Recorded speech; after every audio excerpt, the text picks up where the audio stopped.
Ladies and gentlemen, it is my great pleasure to address you today on the topic of protection of the atmosphere.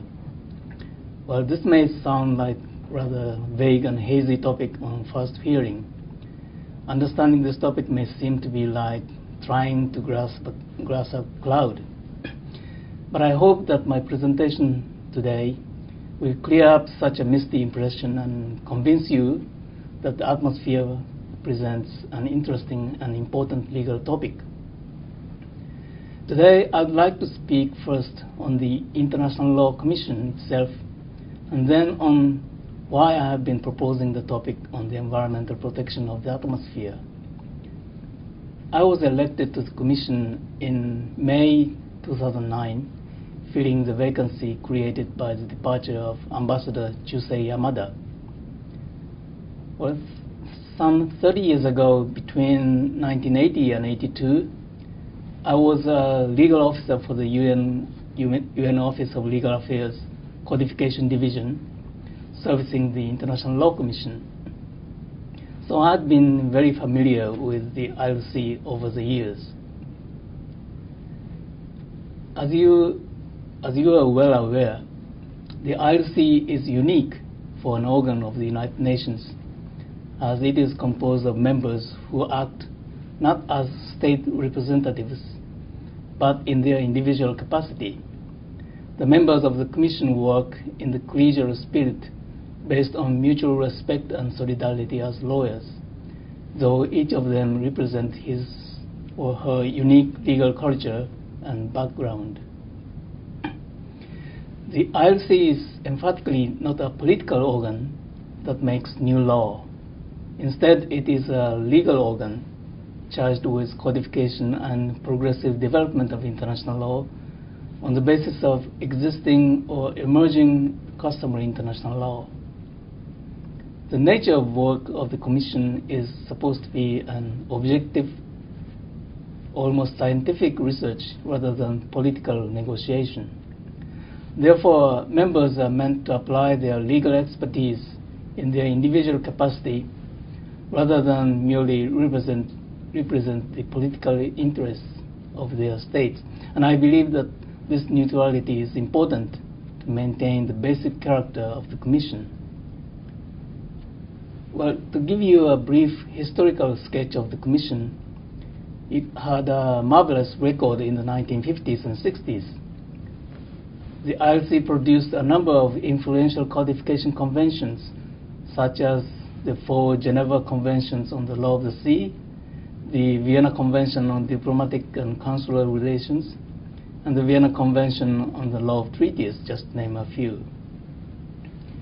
However, in the 1970s and 80s, the ILC's work gradually became difficult because it started dealing with topics of progressive development, which inevitably contained certain elements of new lawmaking, and thus created some tensions within the Commission as well as in the 6th Committee of the General Assembly. The ILC's productivity declined during these years. In the 1990s, we witnessed the ILC's revival, which was well demonstrated by the completion of the draft articles on state responsibility in 2001. However, during the past decade, it appears that the ILC slowed down again. Well, as far as the production of draft articles for future conventions is concerned, the ILC is now at a crossroads, but I think it still has a very important role to play. Since the ILC has exhausted during the last century most of the traditional topics, we need to go into the areas of special regimes such as human rights law, environmental law, and economic law. Given that the ILC is a body composed primarily of experts of general international law, some people may see here a dilemma between general international law and special fields of international law. While on the contrary, I see new possibilities and new opportunities for the Commission in this new century, which I will explain in a moment. As you know, there has been a mushroom growth of treaties in each of these special fields. We call this a treaty congestion and treaty inflation. There is a great number of conventions in each field of these special regimes. There are significant gaps as well as overlaps because there has been little or no coordination or harmonization, and therefore no coherence among them. But this is precisely the pathological phenomenon that I have characterized in my book as compartmentalization or fragmentation, if you like, of international law. Well, this is where I see great opportunities for the ILC. In our exercise of progressive development and codification of international law, we will deal with the proposed new topics of special fields from perspectives of general international law in order to fill the gaps or solve the overlaps of existing treaties and to ensure coordination among various compartments of international law. I believe that the ILC is virtually the only organ that can play such a role under the guidance of the Sixth Committee. Well, in any event, unless it can demonstrate its ability to produce good draft articles for future conventions, I'm afraid that some will start questioning the Commission's very reason for being. What is most important in this context is to select good, attractive topics for the work of the Commission. Well, the criteria for the selection of ILC topics have been clearly established in the practice of the Commission. First, the practical consideration as to whether there is any pressing need in the international community as a whole. Second, the technical feasibility of the topic, that is, whether the topic is ripe enough in light of the relevant state practice and literature. And third, the political feasibility,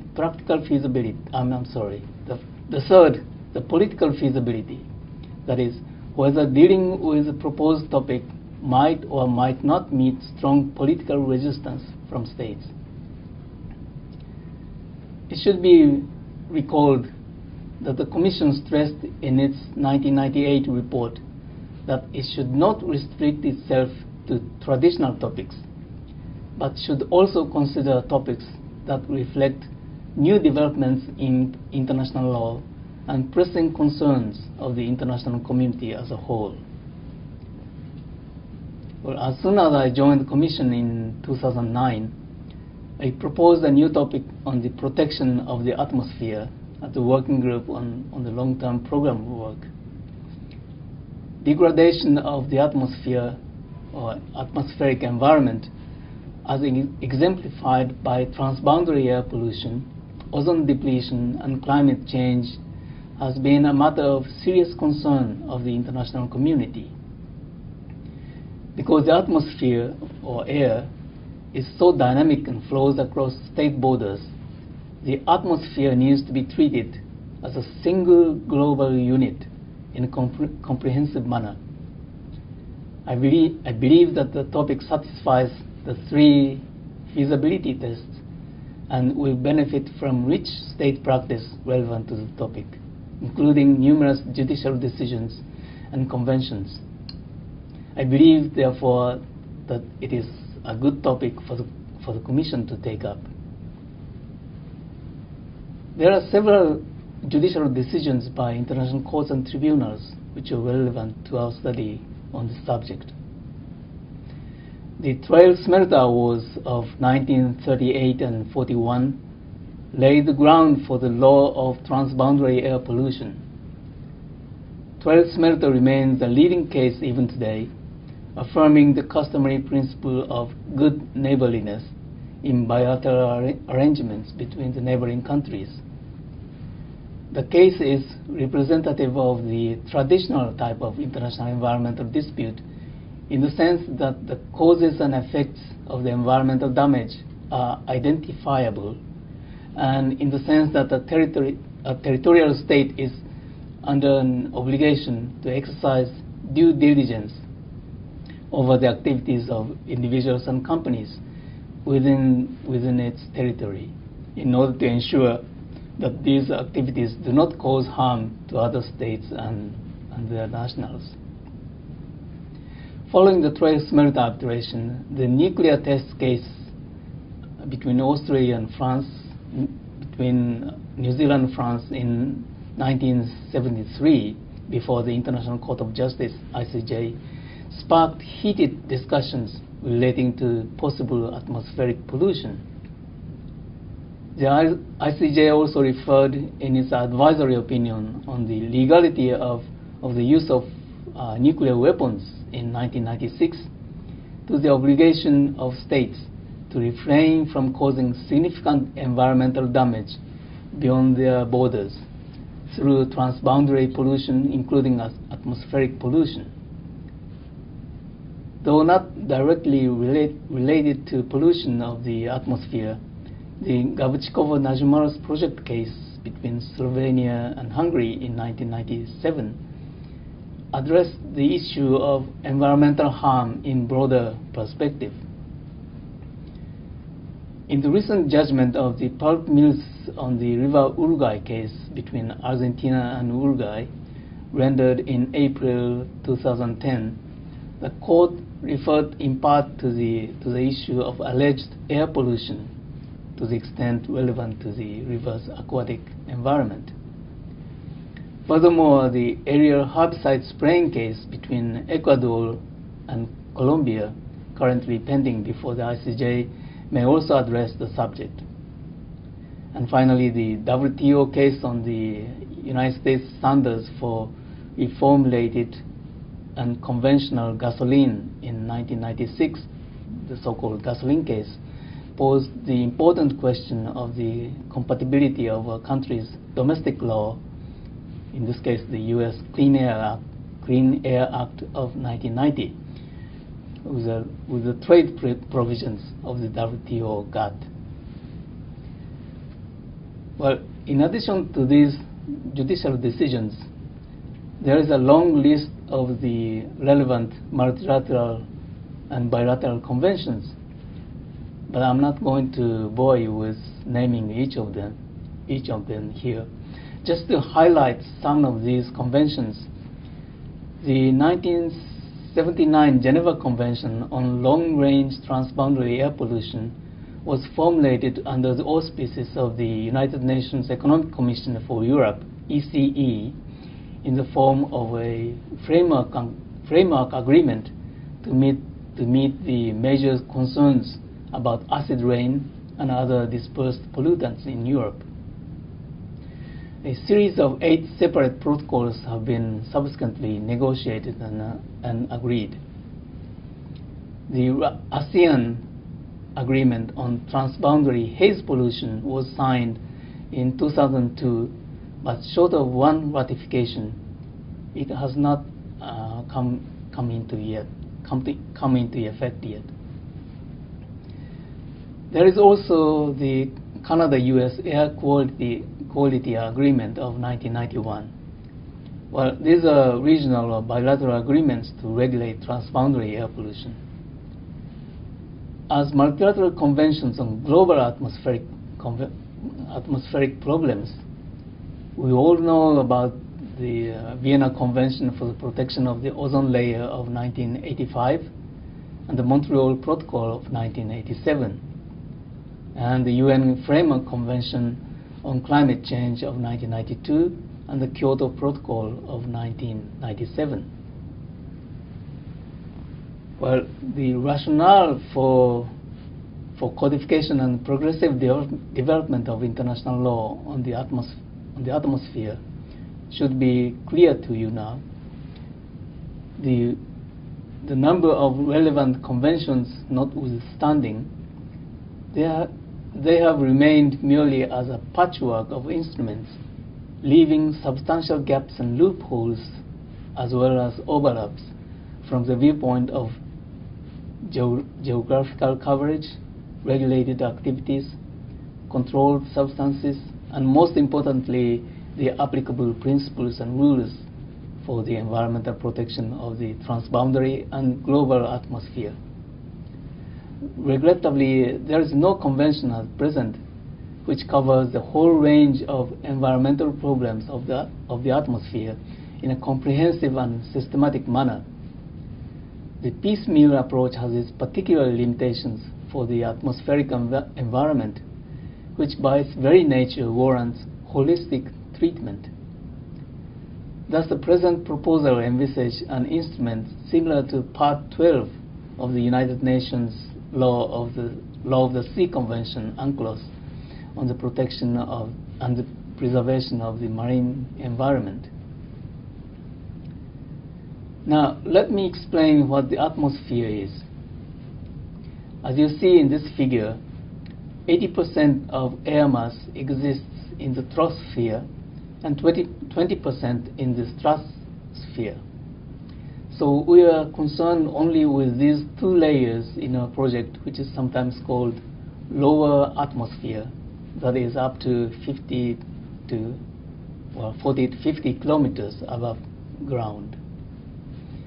Accordingly, we are not concerned in our project with the upper atmosphere, not to mention outer space.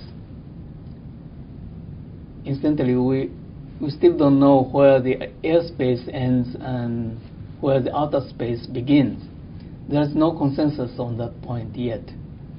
But the regime of airspace is largely irrelevant in our project, because it does not make much sense to say that, this is my country's airspace, so this is our atmosphere, because air moves very quickly all the time. If you look at the globe from a distance, you will see a very thin, hazy layer covering the Earth, and that is the atmosphere. It is a common natural resource which is indispensable for the survival of humankind. Now, please take a look at the next figure, which demonstrates where the atmospheric problems actually occur. There are three particularly important causes for the degradation of the atmosphere. First, the introduction of harmful substances, that is air pollution, into the troposphere and lower stratosphere causes changes in atmospheric conditions. The major contributing causes of air pollution are acids, nitric oxides, sulfur oxides, and hydrocarbon emissions, such as the carbon dioxide. Strong horizontal winds, such as jet streams, can quickly transport and spread these trace gases horizontally all over the globe, far from their original sources. Second, CFCs and hadrons emitted into the upper troposphere and stratosphere cause ozone depletion. Ozone has the same chemical structure whether it occurs miles above the Earth or at ground level. It can be good or bad depending on its location in the atmosphere. The main concentration of ozone, that is good ozone, are at altitudes of 15 to 40 kilometers above the Earth. The ozone layer filters out ultraviolet radiation from the sun, which may cause skin cancer and other injuries to life. Third, changes in the composition of troposphere and lower stratosphere cause climate change. The main cause of human-induced climate change is the emission of gases such as carbon dioxide, CO2, nitrous oxide, and methane. These are called greenhouse gases. In recent years, there has been growing scientific evidence that tropospheric ozone and black carbon are the two substances in the atmosphere most directly threatening both air quality and climate change.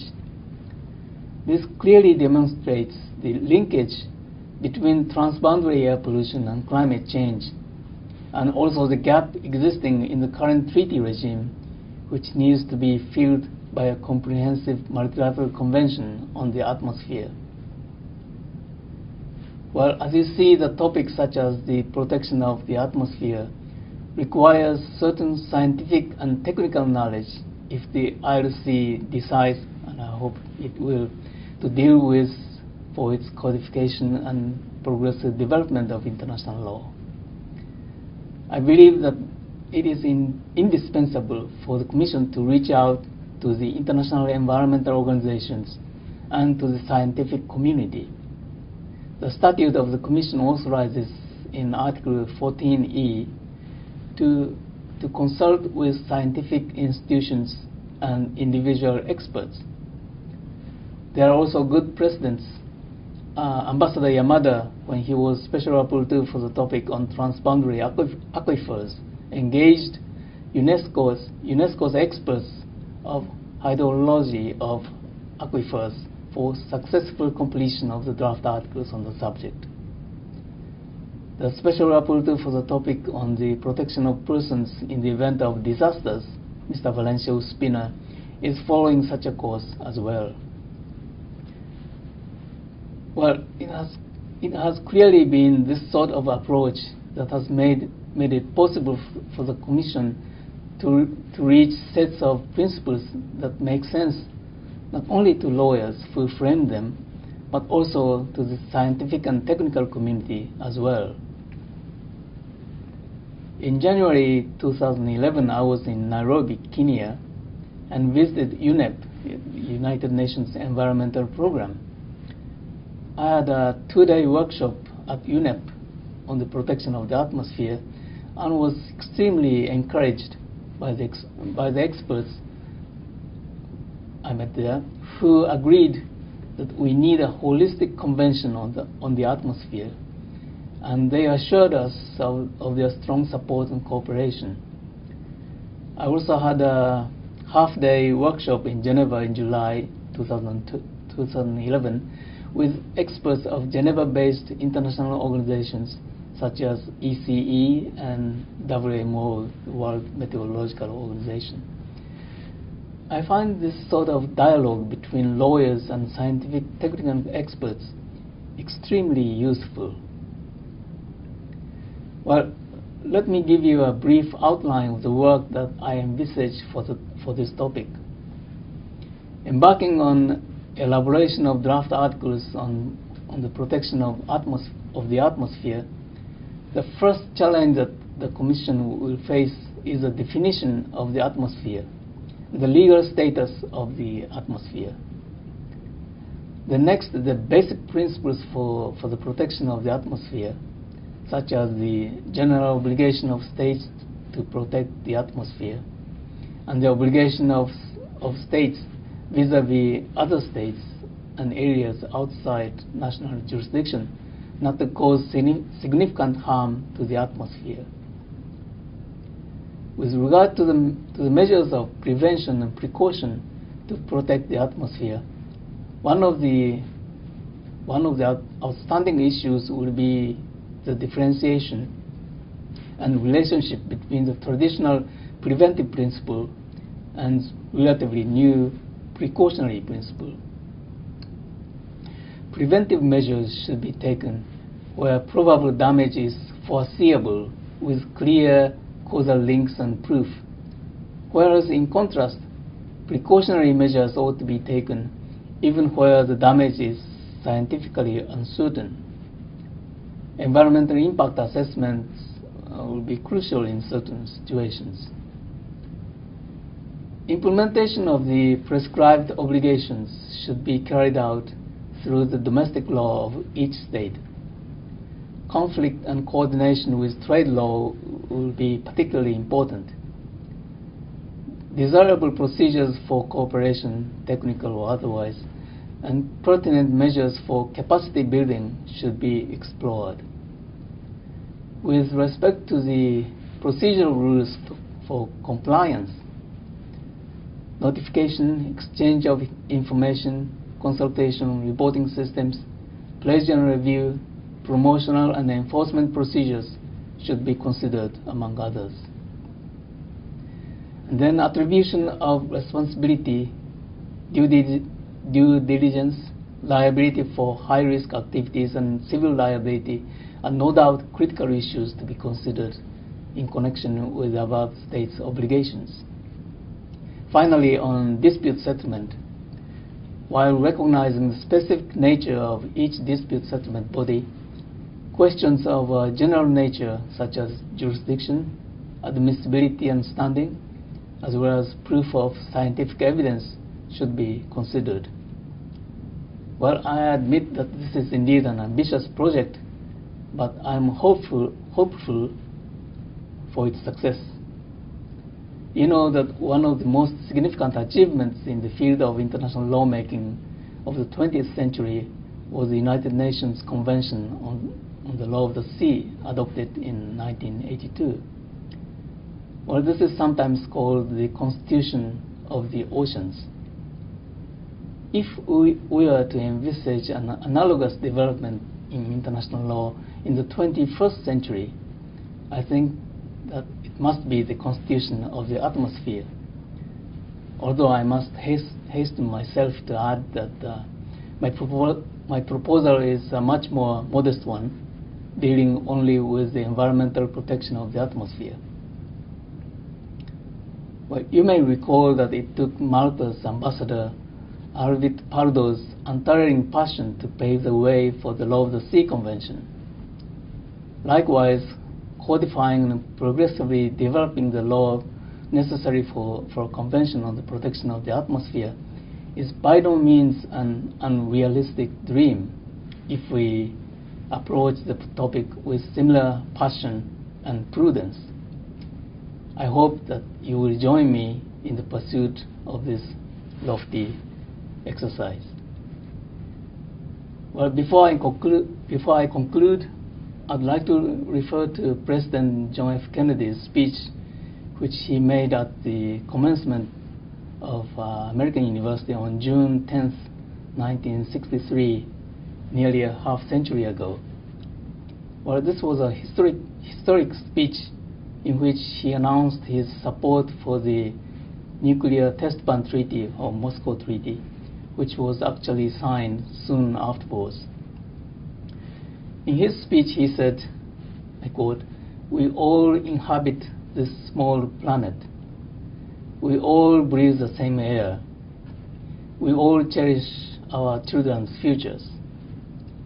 Well, no one can deny Kennedy's point that we all breathe the same air, and I hope that in this spirit we can protect the atmosphere for all our children's futures. Thank you for your kind attention.